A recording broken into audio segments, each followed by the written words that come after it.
ونستعينه ونستغفره ونؤمن به ونتوكل عليه ونعوذ بالله من شرور أنفسنا ومن سيئات أعمالنا من يهده الله فلا مضل له ومن يضلله فلا هادي له ونشهد أن لا إله إلا الله وحده لا شريك له ونشهد أن سيدنا وسندنا وشفيعنا ومولانا محمدا عبده ورسوله قال الله تبارك وتعالى في القرآن المجيد والفرقان الحميد وما كان لمؤمن ولا مؤمنة إذا قضى الله ورسوله أمرا أن يكون لهم الخيرة من أمرهم وقال في مقام آخر يا أيها الذين آمنوا لا تدخلوا بيوت النبي إلا أن يؤذن لكم إلى طعام غير ناظرين إناه ولكن إذا دعيتم فادخلوا فإذا طعمتم فانتشروا ولا مستأنسين لحديث إن ذلكم كان يؤذي النبي فيستحيي منكم والله لا يستحيي من الحق وإذا سألتموهن متاعا فاسألوهن من وراء حجاب صدق الله العظيم وصدق رسوله النبي الكريم ونحن على ذلك لمن الشاهدين والشاكرين والحمد لله رب العالمين إن الله وملائكته يصلون على النبي يا أيها الذين آمنوا صلوا عليه وسلموا تسليما اللهم صل على محمد وعلى آل محمد كما صليت على إبراهيم وعلى آل إبراهيم إنك حميد مجيد اللهم بارك على محمد وعلى آل محمد كما باركت على إبراهيم وعلى آل إبراهيم إنك حميد مجيد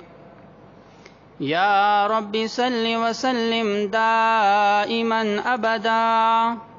على حبيبك خير الخلق كلهم بلغ العلا بكماله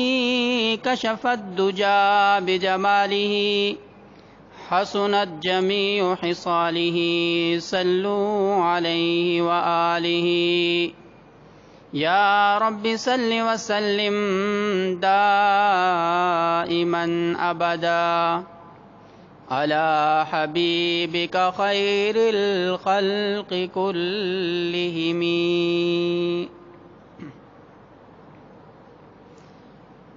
برادران اہل سنت والجماعت و بزرگان محترم،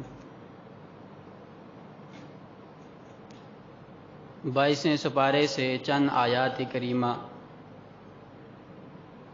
آپ کے سامنے تلاوت کی ہیں، جن کے تحت عرض کرنے کا ارادہ ہے۔ اللہ تبارک و تعالی سے توفیق کی التجا ہے کہ اللہ تعالیٰ مجھے حق سچ بیان کرنے اور ہم سب کو اس پر عمل کرنے کی توفیق عطا فرمائے۔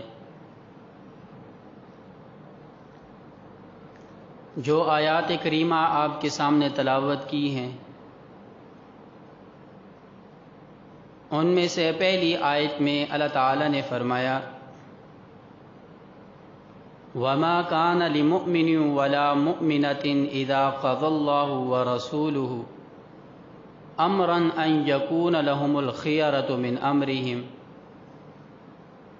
جب اللہ تعالیٰ کے رسول کسی معاملے میں فیصلہ کر دیں تو پھر اس معاملے میں کسی بھی مومن اور کسی بھی مومنہ کو کوئی اختیار نہیں ہے۔ یعنی کہ جب اللہ تعالیٰ کا نبی کسی معاملے کا فیصلہ کر لے، پھر مومن اور مومنہ کے ذمے یہ ضروری ہے کہ اس فیصلے کو وہ مان لے۔ اور دوسری آیت کریمہ جس میں اللہ تعالیٰ نے فرمایا یا ایھا الذین آمنوا لا تدخلوا بیوت النبی الا ان یؤذن لکم الی طعام غیر ناظرین اناہ، اے ایمان والو تم نبی کے گھر میں داخل نہ ہو اس وقت تک جب تک کہ تمہیں اجازت نہ دی جائے۔ غیر ناظرین اناہ، تم کھانا تیار ہونے کا انتظار نہ کرو، اور فرمایا کہ جب تمہیں گھر میں داخل ہونے کی اجازت ہو تو فادخلوا، داخل ہو جاؤ۔ وَإِذَا طَعِمْتُمْ فَانْتَشِرُوا،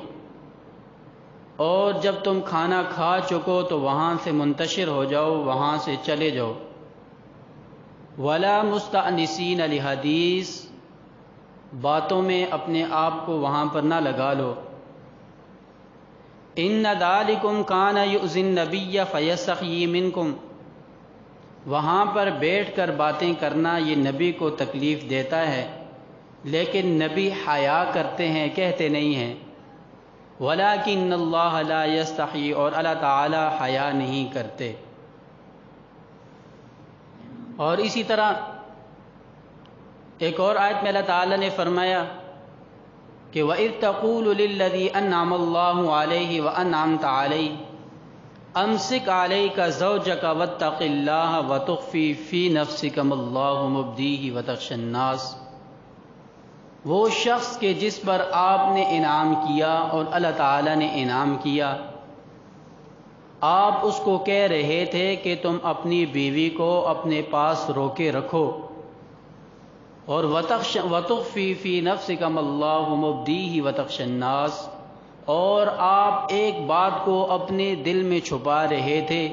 اس کا اظہار اس لیے نہیں کر رہے تھے کہ وَتَخْشَى النَّاسَ، کہ لوگ کیا کہیں گے۔ اب جو آیات کریمہ آپ کے سامنے تلاوت کی ہے، ان آیات کریمہ کا تعلق آپ علیہ الصلاۃ والسلام کی ایک زوجہ حضرت سیدہ زینب بنت جحش رضی اللہ تعالی عنہا کے ساتھ ہے کہ آپ علیہ الصلاۃ والسلام کے ساتھ نکاح حضرت زینب بنت جحش رضی اللہ تعالی عنہا کا کیسے ہوا، اور آپ صلی اللہ علیہ وسلم سے نکاح ہونے سے پہلے ان کا نکاح کس کے ساتھ ہوا، اور وہ نکاح ختم کیسے ہوا، اس کے اسباب کیا ہوئے، اور آپ صلی اللہ علیہ وسلم کے ساتھ نکاح کرنے پر کیا کیا اعتراض ہو سکتے تھے، کیا کیا اشکالات اور کیا کیا پروپیگنڈے ہو سکتے تھے، اور اس سے نکاح کرنے پر آپ علیہ الصلاۃ والسلام کو کس چیز کا ڈر تھا، ان تمام باتوں کو اللہ تعالیٰ نے ان آیات کریمہ میں بیان فرمایا ہے۔ آپ صلی اللہ علیہ وسلم کی زوجہ حضرت زینب بنت جحش رضی اللہ تعالی عنہا،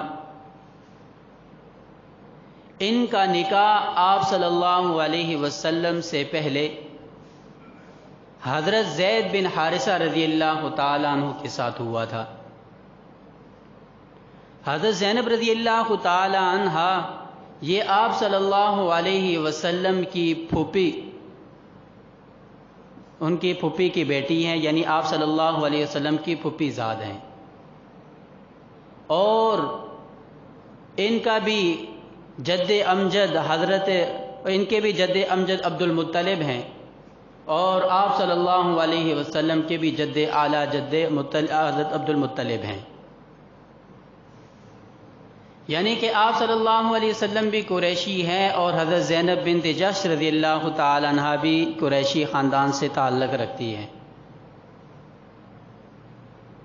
پھر آپ صلی اللہ علیہ وسلم کے ایک آزاد کردہ غلام تھے جن کو زید بن حارثہ رضی اللہ تعالیٰ عنہ کہا جاتا ہے، یہ آپ صلی اللہ علیہ وسلم کے غلام تھے۔ پھر آپ صلی اللہ علیہ وسلم نے حضرت زید رضی اللہ تعالیٰ عنہ کو آزاد کیا، اور آزاد کرنے کے بعد آپ صلی اللہ علیہ وسلم نے حضرت زید کو اپنا منہ بولا بیٹا، جس کو عربی زبان میں متبنہ کہا جاتا ہے، وہ بنایا۔ آپ نے جب حضرت زید کو اپنا منہ بولا بیٹا بنایا تو اس وقت آپ صلی اللہ علیہ وسلم نے حضرت زینب کے بارے میں یہ فیصلہ کیا کہ آپ حضرت زید رضی اللہ تعالی عنہ سے نکاح کریں۔ اب حضرت زید رضی اللہ تعالی عنہ ایک غلام ہیں، پھر وہ آزاد ہوئے ہیں، غلامی سے ان کا تعلق تھا، ایک غلام تھے پہلے، اور دوسری طرف حضرت زینب رضی اللہ تعالی عنہ قریشی خاندان سے تعلق رکھتی ہیں، آپ صلی اللہ علیہ وسلم کی پھوپھی زاد ہیں، ان کا ایک خاندانی منصب تھا، اور دوسری طرف ایک غلام ہے، آزاد کردہ غلام۔ اس معاشرے میں اس خاندان کو ایک بہت بڑی چیز سمجھا جاتا تھا۔ جب آپ صلی اللہ علیہ وسلم نے یہ فرمایا کہ زینب تم حضرت زید رضی اللہ تعالیٰ عنہ سے نکاح کرو، تو حضرت زینب رضی اللہ تعالیٰ عنہ کے بھائی رضی اللہ تعالیٰ عنہ کے بھائی حضرت عبداللہ بن جحش رضی اللہ تعالیٰ عنہ، انہوں نے انکار کیا کہ وہ تو غلام ہیں، ہم تو قریشی خاندان سے تعلق رکھتے ہیں۔ اور اسی طرح حضرت زینب رضی اللہ تعالیٰ عنہ، ان کو بھی تردد ہوا کہ میں ایک ادنا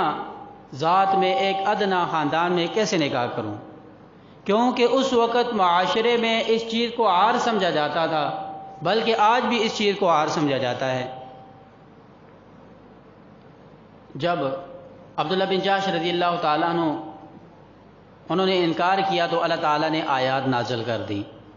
فرمایا کہ وَمَا كَانَ لِمُؤْمِنٍ وَلَا مُؤْمِنَةٍ إِذَا قَضَى اللَّهُ وَرَسُولُهُ أَمْرًا أَن يَكُونَ لَهُمُ الْخِيَرَةُ مِنْ أَمْرِهِمْ، کہ جب اللہ تعالیٰ کا نبی کسی چیز کا فیصلہ کر لے، پھر کسی مومن اور کسی مومنہ کو اس فیصلے کے اندر اس کو نہ ماننے کی اجازت نہیں ہے۔ جب یہ آیات نازل ہوئیں، آخر حضرت زینب رضی اللہ تعالیٰ عنہ اور ان کے بھائی حضرت عبداللہ بن جحش رضی اللہ تعالیٰ عنہ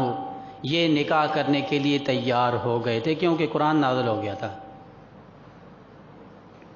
حضرت زید رضی اللہ تعالیٰ عنہ اور حضرت زینب بنت جحش رضی اللہ تعالیٰ عنہ کا نکاح آپ صلی اللہ علیہ وسلم کے فیصلے کے ساتھ ہوا۔ جب نکاح ہو گیا، نکاح کے بعد حضرت زید اور حضرت زینب ان کا آپس میں نباہ نہیں ہو رہا تھا، اور جب نباہ نہ ہو رہا ہو تو پھر خاوند طلاق دیتا ہے، یا یہ ہوتا ہے کہ عورت خلا لے لیتی ہے، دو ہی صورتیں ہوتی ہیں۔ اب یہاں پر حضرت زید رضی اللہ تعالی عنہ اور حضرت زینب رضی اللہ تعالی عنہ ان کا نباہ نہیں ہو رہا تھا، تو آخر بلکہ حضرت زید رضی اللہ تعالیٰ عنہ مختلف اوقات میں آپ صلی اللہ علیہ وسلم کے سامنے تذکرہ کرتے رہتے تھے کہ ہمارا نباہ نہیں ہو رہا، تو آپ صلی اللہ علیہ وسلم حضرت زید رضی اللہ تعالیٰ عنہ کو یہ فرماتے تھے کہ اپنے بیوی کو اپنے پاس روکے رکھو، وَإِذْ تَقُولُ لِلَّذِي أَنْعَمَ اللَّهُ عَلَيْهِ وَأَنْعَمْتَ عَلَيْهِ أَمْسِكْ عَلَيْكَ زَوْجَكَ، امسک علیک زوجک، آپ اپنی زوجہ کو روک کے رکھیں، یعنی ان کو طلاق نہ دیں۔ اور آگے اللہ تعالیٰ نے فرمایا کہ وَتُخْفِي فِي نَفْسِكَ مَا اللَّهُ مُبْدِيهِ وَتَخْشَى النَّاسَ، آپ کے دل میں ایک بات تھی جس کا اظہار آپ لوگوں کے سامنے نہیں کرنا چاہتے تھے، وہ بات کیا تھی؟ حضرت زینب رضی اللہ تعالیٰ عنہ اور حضرت زید رضی اللہ تعالیٰ عنہ جب ان کا نکاح ہوا، ان کے درمیان نباہ نہیں ہو رہا تھا، آخر ایک دن حضرت زید رضی اللہ تعالیٰ عنہ نے حضرت زینب رضی اللہ تعالیٰ عنہ کو طلاق دے دی۔ اور جو بات آپ صلی اللہ علیہ وسلم کے دل میں تھی وہ بات یہ تھی کہ اللہ تعالیٰ نے بذریعہ وحی آپ صلی اللہ علیہ وسلم کو یہ بتلا دیا تھا کہ حضرت زید کے بعد حضرت زینب رضی اللہ تعالیٰ عنہ کے ساتھ نکاح آپ کا ہوگا۔ اور آپ صلی اللہ علیہ وسلم اس بات کا اظہار اس لیے نہیں کرنا چاہتے تھے کہ اس زمانے میں، اس معاشرے میں منہ بولے بیٹے کو اپنا حقیقی بیٹا تصور کیا جاتا تھا۔ جس کو منہ بولا بیٹا بنا دیا، لوگ اس کو وراثت بھی دیتے تھے، اس کو حقیقی بیٹے کی طرح سمجھتے تھے۔ اگر آپ صلی اللہ علیہ وسلم یہ فرماتے کہ میرا نکاح اس سے ہونا ہے، تو اس وقت منافقین اور مشرکین اور یہود یہ پروپیگنڈا کرتے کہ آپ صلی اللہ علیہ وسلم اپنے منہ بولے بیٹے یعنی اپنی بہو کے ساتھ نکاح کر رہے ہیں، اپنے منہ بولے بیٹے کے بیوی کے ساتھ نکاح کر رہے ہیں، یعنی آپ صلی اللہ علیہ وسلم اپنی بہو کے ساتھ نکاح کر رہے ہیں، حالانکہ بہو کے ساتھ نکاح کرنے کی اجازت نہیں ہے۔ لیکن اللہ تعالیٰ نے اس رسم کو توڑنا تھا کہ منہ بولا بیٹا یہ حقیقی بیٹا نہیں ہوتا۔ اس رسم کو توڑنے کے لیے اللہ تعالیٰ نے آپ صلی اللہ علیہ وسلم کو حکم دیا کہ آپ حضرت زینب بنت جحش رضی اللہ تعالیٰ عنہ کے ساتھ نکاح کریں حضرت زید کے طلاق دینے کے بعد۔ حضرت زید رضی اللہ تعالیٰ عنہ نے طلاق دی۔ طلاق دینے کے بعد آپ صلی اللہ علیہ وسلم نے حضرت زینب رضی اللہ تعالیٰ عنہ کو پیغام نکاح بھیجا۔ جب حضرت زینب کو نکاح کا پیغام پہنچا، انہوں نے فوراً استخارہ کیا، اور استخارہ کرنے کے بعد انہوں نے اجازت دے دی کہ میں نکاح کرنے کے لیے تیار ہوں۔ جب آپ صلی اللہ علیہ وسلم اور حضرت زینب رضی اللہ تعالیٰ عنہ کا نکاح ہوا تو اس وقت منافقین نے، مشرکین نے یہی پروپیگنڈا کیا کہ آپ صلی اللہ علیہ وسلم نے اپنی بہو کے ساتھ نکاح کیا۔ تو جواب میں اللہ تعالیٰ نے آیات نازل فرمائی، اور ان آیات میں ایک آیت یہ بھی تھی کہ وَمَا كَانَ مُحَمَّدٌ أَبَا أَحَدٍ مِّن رِّجَالِكُمْ وَلَٰكِن رَّسُولَ اللَّهِ وَخَاتَمَ النَّبِيِّينَ کہ ما کان محمد ابا احد من رجالکم کہ آپ صلی اللہ علیہ وسلم تم میں سے کسی مرد کے باپ نہیں ہیں۔ جب مرد کے باپ نہیں ہے تو بہو کیسے ہو گئی؟ اور اس رسم کو توڑ دیا کہ منہ بولا بیٹا حقیقی بیٹا نہیں ہوتا۔ اس لیے اللہ تعالیٰ نے دوسری آیت میں فرمایا ہے ادعوہم لآبائہم هو اقسط عند اللہ، جو منہ بولا بیٹا ہے ان کو ان کے باپ کی طرف نسبت کر کے بلایا جائے۔ تو ان حضرت زید رضی اللہ تعالیٰ عنہ کو بعض صحابہ اکرام یہ کہا کرتے تھے کہ تم زید بن محمد ہو۔ جب آپ صلی اللہ علیہ وسلم نے یہ بات سنی تو آپ صلی اللہ علیہ وسلم نے فرمایا کہ یہ زید بن محمد نہیں ہیں بلکہ یہ زید بن حارثہ ہیں۔ فرمایا کہ نسبت ان کے باپوں کی طرف کرو، منہ بولا بیٹا حقیقی بیٹا نہیں ہوتا، اور منہ بولا بیٹا اس کی بیوی کے ساتھ نکاح کرنے کی اجازت ہے۔ تو اس رسم کو توڑنے کے لیے جو اس وقت اس معاشرے میں تھی، اللہ تعالیٰ نے حکم دیا کہ آپ حضرت زید کے بعد حضرت زینب بنت جحش رضی اللہ تعالیٰ عنہ کے ساتھ نکاح کریں۔ پھر آپ صلی اللہ علیہ وسلم کا نکاح ہوا۔ جب آپ صلی اللہ علیہ وسلم کا نکاح حضرت زینب بنت جحش رضی اللہ تعالیٰ عنہ کے ساتھ ہوا، اس نکاح میں آپ صلی اللہ علیہ وسلم نے جو مہر مقرر کیا تھا وہ 400 دینار تھا۔ اندازہ کیجئے آج کے 2.25 لاکھ روپیہ بنتا ہے کہ جو اس وقت آپ صلی اللہ علیہ وسلم نے اپنی زوجہ حضرت زینب بنت جحش رضی اللہ تعالیٰ عنہ کا مہر مقرر کیا تو 2.25 لاکھ روپیہ آج کے اعتبار سے مہر مقرر کیا تھا۔ پھر جب نکاح ہو گیا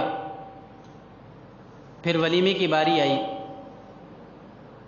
آپ صلی اللہ علیہ وسلم نے اپنی کسی زوجہ کا ولیمہ اتنے اہتمام کے ساتھ نہیں کیا جتنا آپ صلی اللہ علیہ وسلم نے اپنی بیوی حضرت زینب بنت جحش رضی اللہ تعالیٰ عنہ کا ولیمہ کیا۔ آپ صلی اللہ علیہ وسلم نے باقاعدہ بکری ذبح کی اور گوشت بنایا گیا، روٹیاں بنائی گئی، اور اس ولیمے میں آنے والے لوگوں کو پیٹ بھر کر گوشت اور روٹی کھلائی گئی تھی۔ حالانکہ بہت سارے نکاح ایسے بھی ہوئے کہ جن صحابہ کرام کے پاس جو کھجوریں ہیں دسترخوان پر رکھی گئی وہی کھا کر ولیمہ ہو گیا، یا اسی طرح جو میسر تھا وہ کھا کر ولیمہ ہوا۔ لیکن اس ولیمے میں باقاعدہ طور پر آپ صلی اللہ علیہ وسلم نے اپنی طرف سے بکری ذبح کی اور لوگوں کو کھلائی۔ حالانکہ دوسری طرف حضرت حتیجہ الکبریٰ رضی اللہ تعالیٰ عنہ کے ولیمے کے بارے میں عرض کیا تھا کہ وہاں پر گائے ذبح ہوئی تھی، لیکن وہ گائے حضرت حتیجہ رضی اللہ تعالیٰ عنہ نے اپنی طرف سے ذبح کی تھی، اور یہاں پر ولیمے کا اہتمام آپ صلی اللہ علیہ وسلم نے اپنی طرف سے کیا تھا حضرت زینب کے نکاح میں۔ لیکن اس نکاح کے دوران ایک واقعہ پیش آیا جس کو اللہ تعالیٰ نے 22ویں سپارے میں ذکر فرمایا کہ یا ایھا الذین آمنوا لا تدخلوا بیوت النبی الا ان یؤذن لکم الی طعام غیر ناظرین اناء ولكن اذا دعیتم فادخلوا فاذا طعمتم فانتشروا ولا مستأنسین لحدیث۔ واقعہ یہ پیش آیا کہ آپ صلی اللہ علیہ وسلم کا جب یہ ولیمہ تھا، اس ولیمے میں آپ صلی اللہ علیہ وسلم نے صحابہ اکرام کو بلایا، صحابہ اکرام نے کھانا کھایا، کھانا کھانے کے بعد باقی صحابہ اکرام چلے گئے، 3 صحابی اس وقت وہاں پر بیٹھے رہے اور باتیں کرتے رہے، باتوں میں مشغول ہو گئے۔ اب آپ صلی اللہ علیہ وسلم کا ایک حجرہ تھا، حضرت زینب رضی اللہ تعالیٰ عنہ کا وہ حجرہ ہے۔ اب اس وقت بڑے بڑے گھر بھی نہیں ہوتے تھے کہ ایک کمرے میں مہمان بیٹھے ہیں تو آدمی دوسرے کمرے میں بیٹھ جائے، اب وہیں پر ولیمہ ہو رہا ہے، پردے کا حکم بھی ابھی نہیں آیا تھا۔ اب آپ صلی اللہ علیہ وسلم یہ چاہتے تھے کہ یہ فارغ ہو گئی، یہ چلے جائیں، لیکن ان لوگوں کو اس بات کی طرف توجہ نہیں ہوئی کہ آپ صلی اللہ علیہ وسلم کو ہمارے یہاں بیٹھنے کی وجہ سے تکلیف ہو رہی ہے۔ تو اللہ تعالیٰ نے فوراً آیات نازل فرمایا کہ یا ایھا الذین آمنوا لا تدخلوا بیوت النبی الا ان یؤذن لکم، اے ایمان والو تم نبی کے گھر میں اس وقت تک داخل نہ ہو جب تک تمہیں اجازت نہ ملے۔ لیکن پھر ساتھ ہی اللہ تعالیٰ نے فرمایا کہ فَإِذَا طَعِمْتُمْ فَانْتَشِرُوا وَلَا مُسْتَأْنِسِينَ لِحَدِيثٍ، جس وقت تمہیں اجازت ملے تو تم داخل ہو جاؤ، اور جب تم کھانا کھا چکو تو فَانْتَشِرُوا، یہاں سے چلے جاؤ، وَلَا مُسْتَأْنِسِينَ لِحَدِيثٍ، اور وہاں پر بیٹھ کر باتیں نہ کرنے لگ جاؤ، باتوں میں اپنا دل نہ لگا لو۔ اس کی بہت ساری مثالیں آج بھی ملتی ہیں۔ کسی مریض کی عیادت کے لیے لوگ جاتے ہیں، اب مریض مشکل میں ہوتا ہے، کوئی مہمان اس کو ملنے کے لیے آیا تو وہ اس کو تھوڑی سی تکلیف ہوتی ہے، جس حالت میں وہ پڑا ہوا ہے اس حالت سے اس کو تھوڑا سیریس ہونا پڑتا ہے، اور اس کا دل یہ ہوتا ہے کہ یہ مل کر چلے جائیں،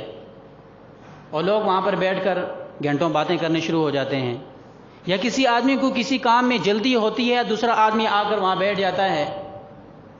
اس آدمی کو جلدی ہوتی ہے کہ یہ چلا جائے میں اپنے کام سر انجام دوں، لیکن جو باتوں میں مشغول ہوتا ہے اس کو اس بات کی طرف توجہ نہیں ہوتی۔ تو یہ ایک قانون بتلا دیا گیا ہے کہ کسی آدمی کو ایسے کام میں نہ الجھایا جائے کہ جس کو وہ پسند نہیں کرتا۔ بہرحال یہاں پر بھی آپ صلی اللہ علیہ وسلم یہ چاہتے تھے کہ یہ مہمان ہیں، انہوں نے کھانا کھا لیا ہے، یہ چلے جائیں، لیکن ان صحابہ اکرام کو توجہ نہیں ہوئی، تو آپ صلی اللہ علیہ وسلم اٹھ کر باہر جاتے تھے، تھوڑی دیر بعد پھر تشریف لاتے تھے، پھر باہر جاتے تھے، پھر اندر گھر میں تشریف لاتے تھے، لیکن ان کو کہہ نہیں رہے تھے کہ تم یہاں سے چلے جاؤ۔ جب صحابہ اکرام نے یہ دیکھا کہ یہ آپ صلی اللہ علیہ وسلم بار بار کبھی اندر جا رہے ہیں گھر میں، کبھی باہر جا رہے ہیں، لگتا ہے کہ ہمارے بیٹھنے کی وجہ سے آپ کو یہاں پر فی الحال تکلیف ہے، تو وہ وہاں سے اٹھ کر چلے گئے۔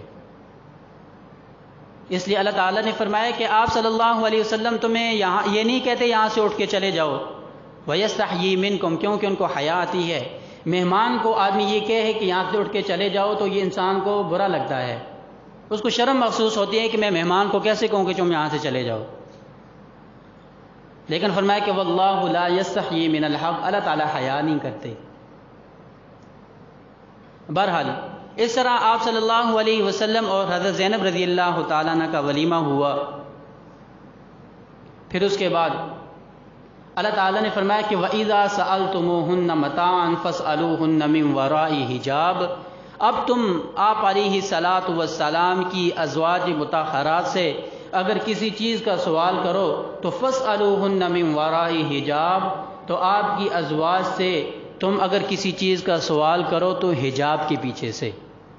پردے کا حکم آ گیا بعد میں۔ اب پردے کا حکم کی آیات بھی اللہ تعالیٰ نے یہاں پر یہ ذکر فرمائی، فرمایا کہ یا ایھا النبی قل لازواجک وبناتک ونساء المؤمنین یدنین علیہن من جلابیبہن،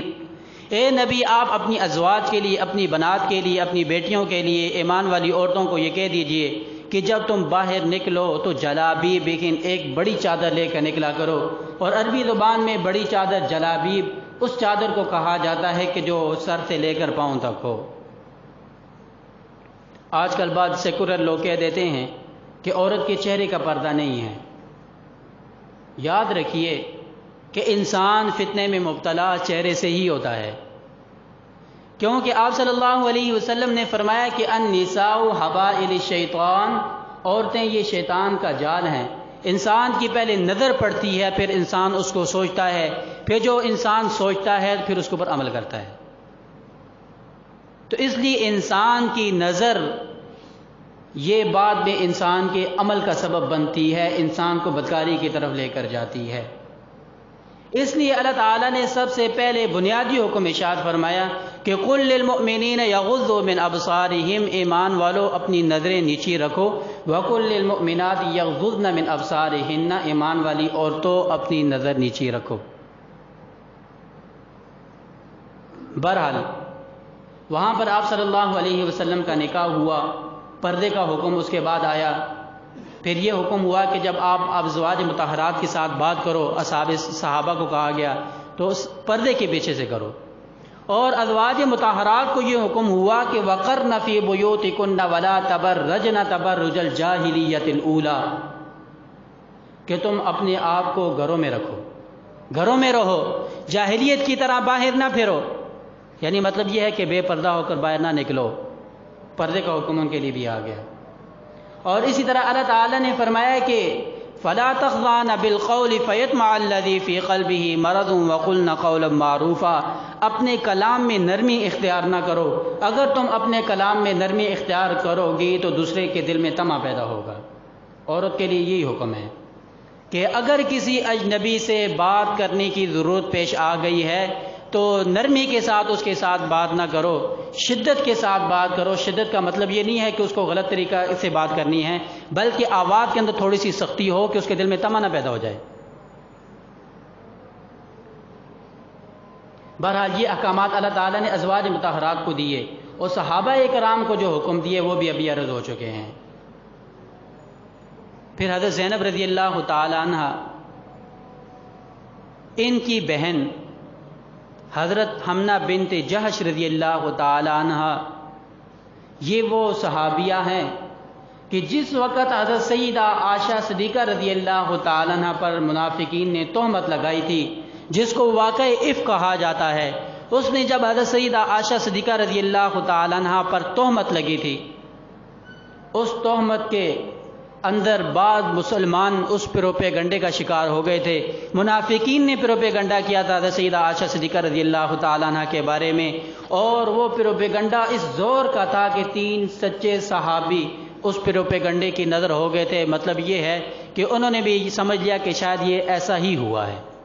بعد دفعہ ایک بات ہوتی ہے جھوٹی ہوتی ہے، لیکن اس حد تک وہ لوگوں میں مشہور ہو جاتی ہے کہ لوگ سمجھتے ہیں شاید یہی سچ ہے۔ اس لیے جرمن کا ایک ڈاکٹر تھا، اس نے یہ کہا کہ اگر آپ کسی غلط بات کو یہ چاہتے ہیں کہ لوگ اس کو سچ مانیں، تو اس نے کہا کہ جھوٹ بولو اور اس کو ڈٹائی کے ساتھ بولو اور ایک عرصے تک بولو. جھوٹ بولو اور اس کو ڈٹائی کے ساتھ بولو اور اس کو ایک عرصہ بولو. ایک عرصے کے بعد لوگ اس کو سچ سمجھنے شروع ہو جائیں گے. شروع میں لوگ کہیں گے جھوٹا ہے، یہ جھوٹ بول رہا ہے. پھر تم نے ڈھیٹ بنے رہنا ہے، اسی جھوٹ کو بولتے جانا ہے اور ایک عرصہ بولتے رہنا ہے. جب آئندہ نسل آئے گی تو وہ اس کو سچ سمجھنے لگے گی. آج بھی اہل تشیع کے جو ذاکر ہیں وہ اسی طرح کرتے ہیں، من گھڑت واقعات جو ہے بناتے ہیں، اپنے سٹیجوں پر بولتے ہیں اور ڈٹائی کے ساتھ بولتے ہیں. جب آئندہ نسلیں ابھی آ رہی ہیں وہ سمجھتی ہیں کہ شاید یہ سچ ہے. آج سنی مسلمان بھی ان کے ان پروپیگنڈوں کی نظر ہو رہے ہیں. اس کی وجہ یہ ہے کہ وہ جھوٹ ڈٹائی کے ساتھ بول رہے ہیں. بہرحال جس وقت یہ پروپیگنڈا ہوا تو 3 سچے مسلمان بھی اس پروپیگنڈے میں آئے، لیکن بعد میں انہوں نے پھر اس سے توبہ بھی کی. ان میں سے ایک حضرت حسان بن ثابت رضی اللہ تعالیٰ عنہ، اور دوسرے حضرت مصطح رضی اللہ تعالیٰ عنہ، اور ایک حضرت زینب بنت جحش رضی اللہ تعالیٰ عنہ کی بہن حضرت حمنہ بنت جحش رضی اللہ تعالیٰ عنہ. جب ان کو پتہ چلا کہ یہ پروپیگنڈا غلط تھا تو انہوں نے توبہ بھی کی تھی. ان کو حد قذف بھی لگی تھی. حد قذف یہ ہوتی ہے کہ اگر ایک آدمی کسی پر زنا کی تہمت لگائے، اب شریعت یہ کہتی ہے کہ تم نے اس پر زنا کی تہمت لگائی ہے، 4 گواہ پیش کرو. اگر تمہارے پاس اس بات پر، تمہارے اس دعوے پر 4 گواہ نہیں ہیں تو اس تہمت لگانے والے کو 80 کوڑے لگائے جائیں گے. اس کو حد قذف کہا جاتا ہے. سورۃ النور میں اللہ تعالیٰ نے اس کو بیان کیا ہے. والذین یرمون المحصنات الغافلات ثم لم یأتوا بأربعة شہداء فاجلدوہم 80 جلدۃ ولا تقبلوا لهم شہادۃ ابدا. کہ تم میں سے کوئی محصنہ عورت پر اگر تہمت لگائے اور 4 گواہ نہ لے کر آئے تو فرمایا کہ فاجلدوہم 80 جلدہ، اس کو 80 کوڑے لگائے جائیں. ولا تقبلوا لهم شہادۃ ابدا، اور اس کی کبھی بھی گواہی قبول نہ کی جائے. وہ آدمی مردود شہادت ہو جاتا ہے. اب حضرت حمنہ بنت جحش رضی اللہ تعالی عنہ حضرت زینب رضی اللہ تعالی عنہ کی بہن ہیں، لیکن اسی واقع افک میں جب آپ صلی اللہ علیہ وسلم نے حضرت زینب بنت جحش رضی اللہ تعالی عنہ سے پوچھا کہ تمہارا کیا خیال ہے حضرت عائشہ صدیقہ رضی اللہ تعالی عنہ کے بارے میں کہ ان پر تہمت لگی ہے، اور آپ کیا کہتی ہو؟ حالانکہ سونکنے تھیں، سونکنوں کو تو پتہ ہی ہوتا ہے کہ کیا ہوتا ہے. لیکن آپ صلی اللہ علیہ وسلم نے جس وقت حضرت زینب سے پوچھا کہ تمہاری سوکن حضرت سیدہ عائشہ پر تہمت لگی ہے زنا کی، تمہارا کیا خیال ہے، تم اس کے بارے میں کیا کہتی ہو؟ تو حضرت زینب بنت جحش رضی اللہ تعالیٰ عنہ نے آگے سے عرض کیا کہ یا رسول اللہ صلی اللہ علیہ وسلم ما علمت فیہا الا خیرا، تو میں نے حضرت سیدہ عائشہ صدیقہ رضی اللہ تعالیٰ عنہ میں خیر کے علاوہ کچھ بھی نہیں دیکھا. یعنی ان میں نے صرف خیر کو پایا ہے، خیر کے علاوہ اور کوئی چیز نہیں دیکھی. یہ تھا ان عورتوں کا تقوی، یہ تھا آپ صلی اللہ علیہ وسلم کی ازواج کا تقوی. حالانکہ ایک طرف بہن ہے، بہن کا ساتھ نہیں دیا، وہ بات کہی ہے کہ جو حق تھی، جو سچ تھی. یہ تھی آپ علیہ الصلوۃ والسلام کی ازواج مطہرات. بہرحال حضرت زینب رضی اللہ تعالیٰ عنہ سے نکاح کا حکم اللہ تعالیٰ کی طرف سے آیا، اور اللہ تعالیٰ نے 22ویں سپارے میں اس کا حکم ارشاد فرمایا. اور حضرت زینب رضی اللہ تعالیٰ عنہ کا نکاح آپ صلی اللہ علیہ وسلم سے پہلے حضرت زید سے ہوا. اور حضرت زید رضی اللہ تعالیٰ عنہ وہ واحد صحابی ہیں کہ جن کا ذکر اللہ تعالیٰ نے قرآن پاک میں کیا ہے، جن کا نام اللہ تعالیٰ نے قرآن پاک میں ذکر کیا ہے. کوئی صحابی اس کا نام اللہ تعالیٰ نے قرآن میں ذکر نہیں کیا. حالانکہ 1.25 لاکھ صحابہ کرام کی تعداد ہے، لیکن ایک صحابی جن کا نام حضرت زید رضی اللہ تعالیٰ عنہ ہے، ان کا نام اللہ تعالیٰ نے قرآن میں ذکر فرمایا کہ فلما قضا زید منها وطرا زوجناکها لکی لا یکون علی المؤمنین حرج فی ازواج ادعیائہم. جب حضرت زینب رضی اللہ تعالیٰ عنہ کے ساتھ نکاح ہوا، اب حالانکہ جو حضرت زید رضی اللہ تعالیٰ عنہ ہیں یہ آپ صلی اللہ علیہ وسلم کو انتہائی محبوب تھے، آپ ان سے بہت محبت کیا کرتے تھے، اس لیے تو ان کو منہ بولا بیٹا بنایا تھا. حضرت زید رضی اللہ تعالیٰ عنہ کا ایک بیٹا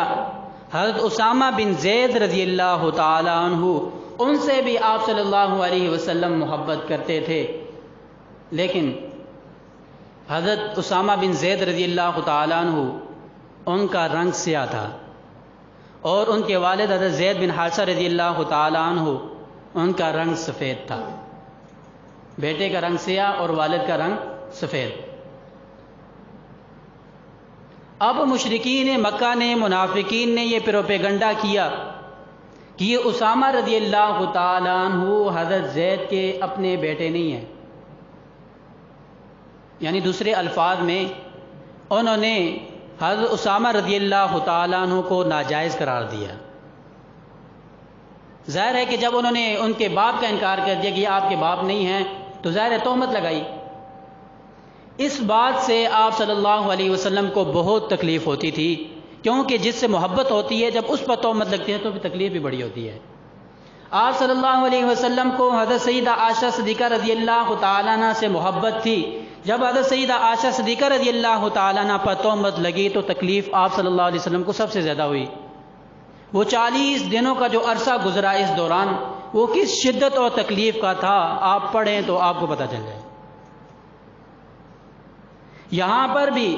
جب مشرکین مکہ نے اور منافقین نے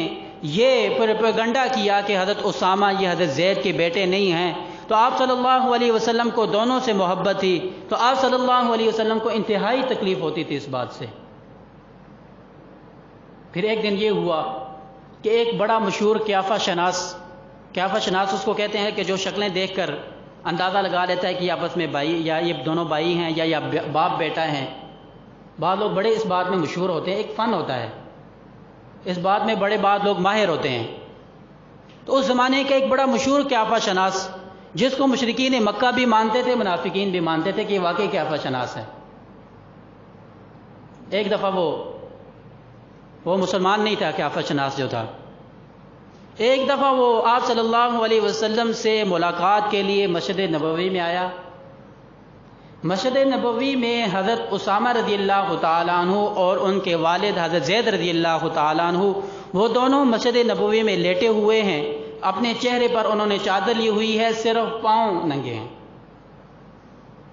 اب وہ جب مسجد میں داخل ہوا 2 آدمی سوئے ہوئے ہیں، چہرے نظر نہیں آ رہے. پاؤں دیکھ کر اس نے یہ کہا کہ ان میں سے بعض کا حصہ ہے، ان میں سے بعض کا حصہ ہے، یعنی یہ دونوں آپس میں کچھ لگتے ہیں. جب اس نے یہ بات کہی منافقین کو بھی پتہ چل گیا، مشرکین مکہ کو بھی پتہ چل گیا کہ قیافہ شناس نے اس بات کی تائید کر دی ہے کہ یہ دونوں آپس میں رشتہ دار کچھ لگتے ہیں. پھر آپ صلی اللہ علیہ وسلم جب واپس گئے تشریف لائے تو آپ کا چہرہ انتہائی مسرت اور روشن تھا. ازواج مطہرات نے آپ صلی اللہ علیہ وسلم سے پوچھا کہ آج کس بات کی خوشی ہے؟ آپ صلی اللہ علیہ وسلم نے فرمایا کہ جو منافقین پروپیگنڈا کیا کرتے تھے کہ یہ حضرت اسامہ حضرت زید کے بیٹے نہیں ہیں، آج قیافہ شناس نے بھی وضاحت کر دی ہے کہ یہ آپس میں رشتہ دار ہیں، یعنی یہ باپ بیٹا ہیں. بہرحال حضرت زینب رضی اللہ تعالیٰ عنہ کا نکاح آپ صلی اللہ علیہ وسلم کے ساتھ 5 ہجری میں ہوا، بعض کہتے ہیں کہ 4 ہجری میں ہوا. پھر اس کے بعد آپ صلی اللہ علیہ وسلم کا نکاح حضرت ام حبیبہ بنت ابی سفیان رضی اللہ تعالیٰ عنہ کے ساتھ ہوا. وہ انشاءاللہ آئندہ جو میں عرض کروں گا. وآخر دعوانا الحمدللہ.